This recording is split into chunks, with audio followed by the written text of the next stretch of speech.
So magandang gabi guys. Ngayong gabi guys, tuturuan ko kayo magluto ng isaw habang hindi pa kayo natutulog.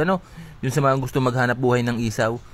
Ayan, nakikita nyo ba yung harinang nilalagay ko sa isaw? Nakikita nyo yan? Ay, hindi nyo nakikita. Ayan, pinaglamasan ko po yan ng proben. Ayan, yung minix ko ng proben, dito na pupunta sa isaw natin. Kaya akala nila may timpla din yung harina natin. Yung timpla ng proben na pupunta dyan. Ayan. Ang gagawin nyo guys, ayan. Pag nilagyan nyo ng tuyo itong harina, ayan o. Ganyan. Tapos lagyan nyo ng tuyo. Ayan. Gayahin nyo lang. Ayan o. Nasilahin nyo. Ayan. Sausaw sa basa. Ibalik sa tuyo.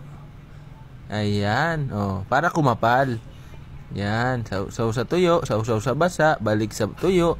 Ganyan ang gagawin nyo guys. Napakalakas din itong isaw ha. Kasi bili ko ng isang bag nito is 1,250 lang. Yan. Ang magagawa natin dyan, kaya natin yan paabutin ng 4,000.